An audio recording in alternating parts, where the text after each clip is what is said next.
Ladies and gentlemen, welcome to the Sheep Get Sheared podcast. I'm your host, Austin Creed, and my friends.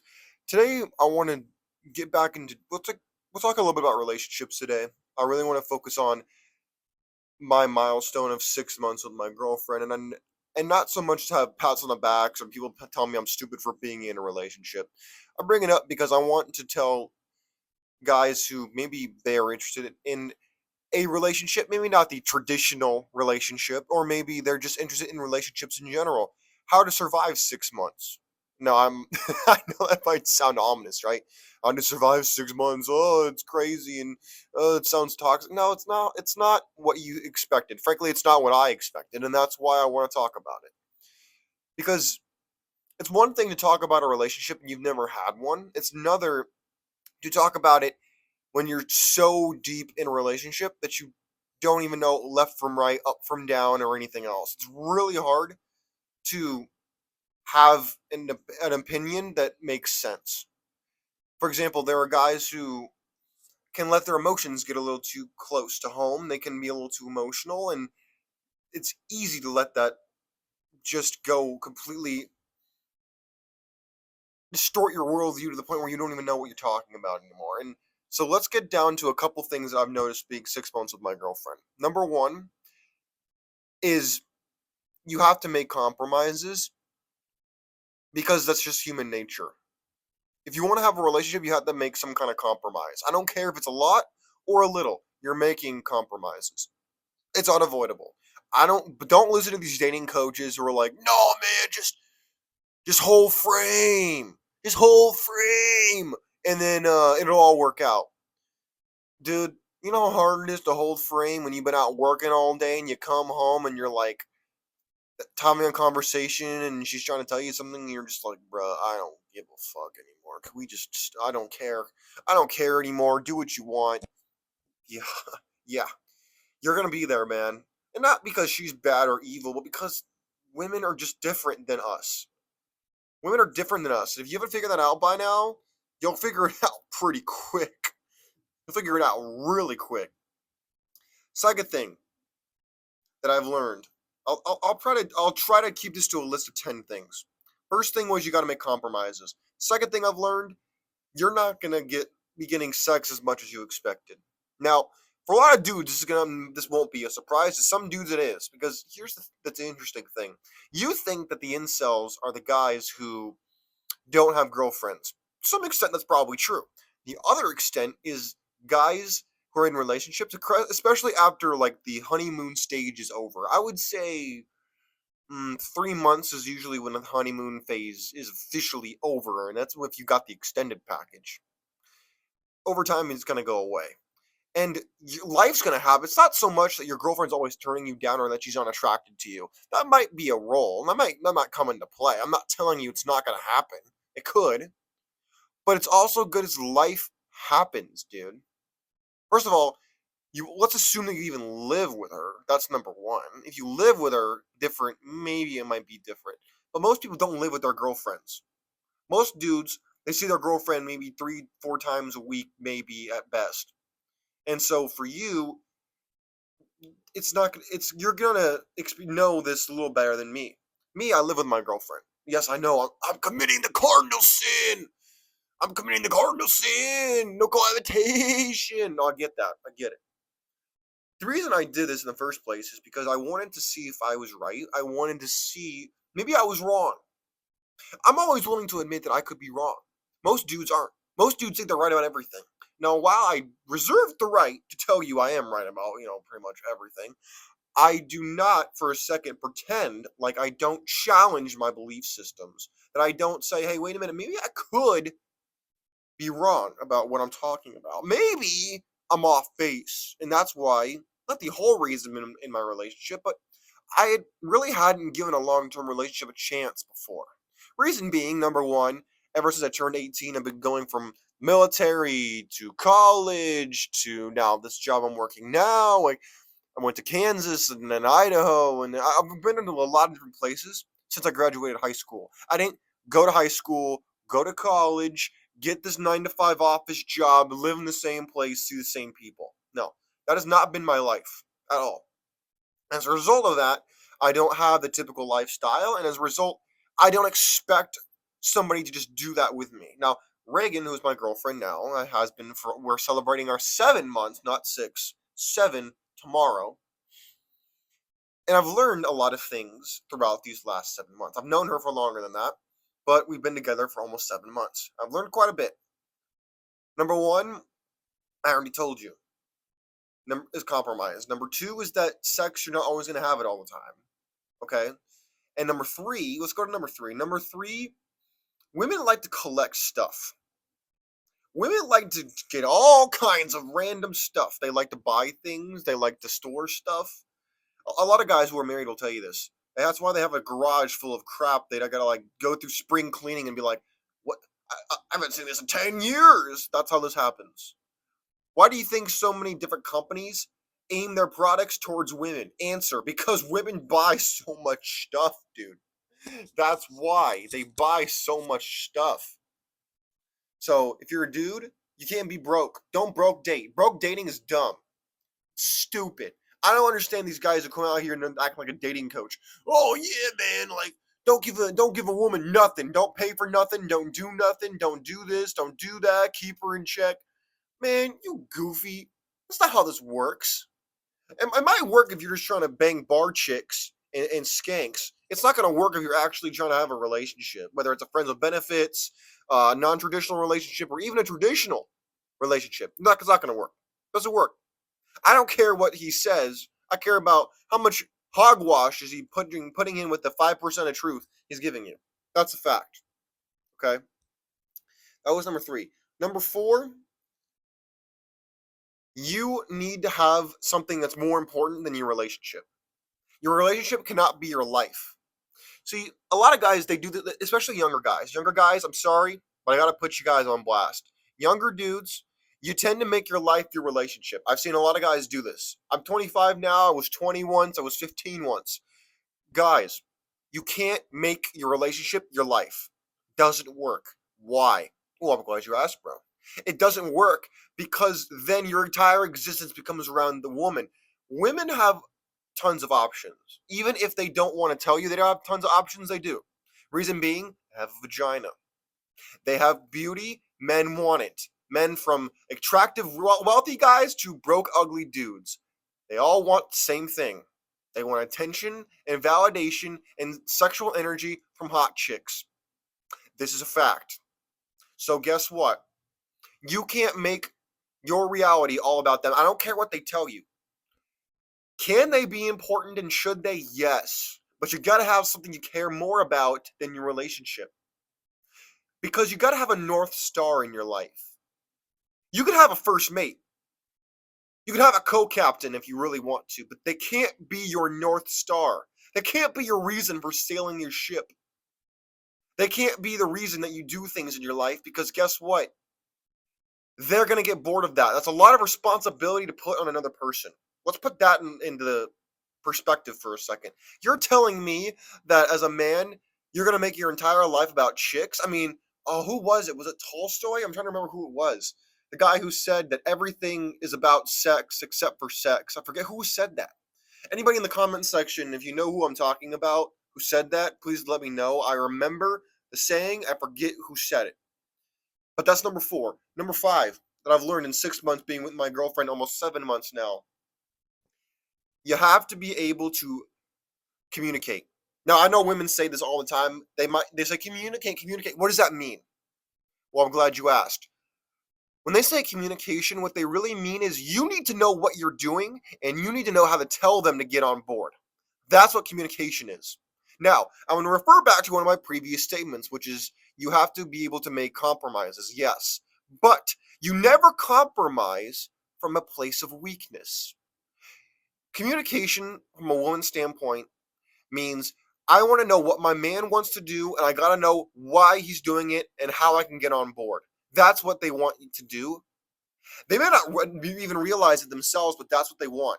They want you to lead. That doesn't mean you can be a controlling douche. It means know what you're doing, where you're going, with or without them, and tell them what the plan is. Don't tell them what you could do, what you might do. Tell them what you're going to do. Now, am I perfect in this regard? No. In general terms, I am pretty good about it though. Why? Because I know what I'm doing with my life. I know where I'm going in my life. I have a plan. A lot of people don't have a plan. They have pornography, they have excuses, they don't have any reason to do what they're doing. They just have something they in general want and they have no idea how to get it. That's the unfortunate reality. If you're one of those guys, that's okay. I've been there myself, but you gotta fix it. You gotta fix it ASAP. Well, let me change this real quick. My hand's getting tired. I'm gonna switch my hand real quick. If you're watching on the video, if you're listening to audio, you don't know what just happened. I switched hands. So like I said, number 5. Let's go to number 6. Number 6 is this. My friends, I can't believe I even have to say this. Number 6, you have to actually do the things you say you're gonna do. For example, you say to your girlfriend, hey, I'm gonna cook dinner tonight. Hey, I'm gonna do this. Hey, whatever you say you're gonna do, I don't care how little it is, you do it. For example, I tell my girlfriend, I'll do dishes. Why? Because I'm used to doing them anyway. I've been single for a while. I did them when I was a kid. My mom wanted me to do them. I do them. Why? Because I volunteered to do them. I told her I'd do it. I do it. She doesn't have to ever remind me to do it. I do it. Why? Because I said I'm going to do it. I said I'm going to keep working on my job. I do it. You say you're going to do things, you do it. Don't be a weak piece of garbage and not do what you say you're going to do. Because they will lose respect for you. They will. And I don't blame them. They have full right to lose respect for you. Why? Because you don't even respect yourself to do what you say you're going to do. Relationships, my friends, are to an extent a power dynamic. You know, when I was in college, in my philosophy class, I said that to my professor. My professor looked at me and he said, Austin, that is the saddest thing I've ever heard in my entire life. And if you think that, you will never have a meaningful relationship in your life. Now, I think he was wrong, and I also think he got very, very emotional. But what I said was true. It is a power dynamic. But, you know what was interesting? My girlfriend, to her credit, had a conversation with me pretty early on in the relationship. She told me, she said, you know, when I hear the word power, I immediately equate it with being controlling. And I don't blame her. I don't. You know why? A lot of dudes try to control their girlfriends. A lot of dudes try to control their life in general in ways they can't do it. You can control how you react. You can control, to an extent, what happens to you. But more often than not, you do not have the power nor the mental capacity to control every single thing that can happen, might happen, has happened, will happen in your life. Thus, you don't try to do that. Instead, focus on what you can control, and you have 2 options. 1, solve it, or 2, get over it. It sounds simple, right? But you'd be shocked at how many times in our lives as men we sit there and we're like, oh, I hate this, oh, this isn't right, and I should be able to control this. No way. You can't have that mindset. It'll consume you. It will make you hate your life. In the same way that when my girlfriend voiced to me, hey, I'm used to dudes being controlling in my relationships. I told her, I said, you know what? I'm not them, number 1. And number 2, you either get on board or get out of the way. If you ever go on her live streams, which she has on TikTok on a regular basis, I've tagged her in below. You can go watch her or not watch her. I don't care whether you do or not. But what I'm saying to you is, you ask her in her live stream if I've said this, and she'll tell you I've said it. It's get on board or get out of the way. That is my philosophy in my life with the people in my life. You either get on board with what I'm doing and where I'm going, or get out of the way, because I'm not going to sit here and waste my time. Gentlemen, if you come at your relationships in that regard, you would think it'd be negative, right? But it's not. Why? Because you are telling people up front what to expect. A lot of dudes are afraid to do this. They're afraid to set boundaries and rules and lines in the sand. You can't be afraid. Number 7 is exactly that. Do not be afraid. You can't be afraid to lead, my friends. You cannot be afraid to lead. One thing I've learned being in a long-term relationship that I honestly should have learned beforehand was this. You can't lead others if you can't lead yourself. You can't hold yourself to a high standard, then you can't tell someone else to step their game up. without being a hypocritical piece of crap. Do not be that person. It is a disgraceful thing to do. It makes you look stupid. It makes you look like somebody who nobody's going to respect, and they're going to look at you and be like, this guy does not respect himself, and they will lose. If a woman ever loses respect for you, it's game over. Cue the Mario and landing in lava noise. It's over. You're done. It doesn't work. Women do not have sex with men they don't respect. You, my friend, need to have respect. And I'm not saying demand respect. I'm saying you talk the talk and you walk the walk.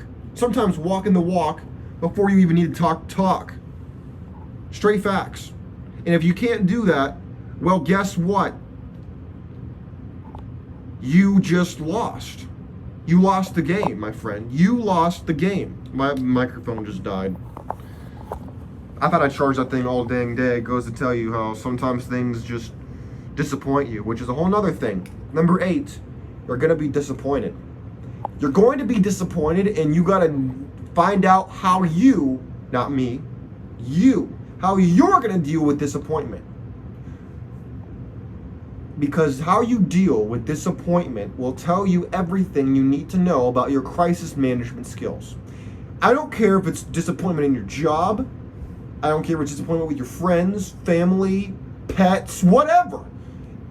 The camel's back will be broken by the piece of straw. And 9 out of 10 times, that straw that breaks the camel's back is going to be something your significant other says or does.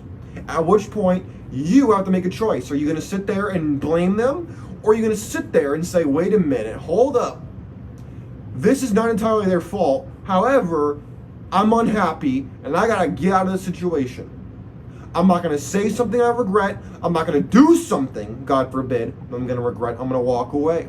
I'm going to be mature. I'm going to make a mature choice. You cannot let that happen. If you do it, your relationship will go toxic and it will not endure. I don't care if it's a relationship with a romantic partner or with a friend. You can't let other people just vent on you without being a weakling. And most people are not weaklings. Most people will stand up for themselves. At least I surely hope so. Number 9, we're going on 10 things that I've learned in my 6 months in a relationship, almost 7. Number 9, you have to pick your battles. Now, a lot of these are applicable across the board, but this one in particular is incredibly important. You gotta learn to pick your battles. What matters to you? Does her leaving your socks out bother you to the point where you're gonna make a big deal about it? Does her maybe not making the bed or not doing laundry or not folding laundry or whatever? Is that gonna really cramp your style? Is that really going to make you freak out? Are you going to make it a big deal? What you choose to make a big deal about, that's your business. What I'm telling you is you have to choose your battles very carefully, because the more you pick and cry wolf, just like in that story, the man who cried wolf, or I think it was the boy who cried wolf, after a certain number of times, the villagers didn't believe him anymore. In the same way that if you make a big deal and make a mountain out of every molehill in your relationship, it's over. You're going to burn out so quickly you have no idea, and you're going to lose frame. You're going to lose frame as a man if you make a big deal out of every single little thing that happens. You have to pick your battles, and you got to pick them carefully. If you don't, then you're going to just cue the same response. And finally, number 10. Number 10 out of the 10 things I've learned is not everybody should be in a relationship. Because sometimes as a man, you're in a building phase and you can't afford to have a relationship.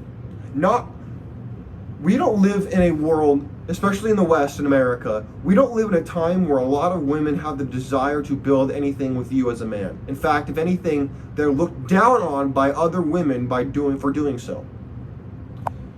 And so do not think this is normal, and do not think that you're going to find what you're looking for, and especially not easily. You, my friend, have to build and have a purpose first. This last one ties into every one that come before it. You gotta have things, in plain English, for women to want to be part of your program. If you don't have a program, If you don't have a train to get on board, it's no wonder that nobody wants to be on your train. That's not a euphemism for something dirty. That's just an example. If you don't have anything going for you, then you can't be shocked that if nobody wants to get on board. In the same way that if a woman has nothing going for her, she has no boobs, she has no ass, she has a bad attitude, she's annoying, she's not gonna get high level guys. In the same way that if you as a man, you don't have a purpose in life, you don't have things you're gonna stand behind, you don't have things you care about, then why would a woman waste her time with you? My friends, relationships are hard, they're a lot of work. And at the end of the day, you have to decide whether you want to be part of it or not. I see both sides of the aisle now, I really do. But you, my friend, have to decide what you're choosing to do and what you're choosing you don't want to put up with. Don't just be in a relationship for social validation. Do it because you want to be there.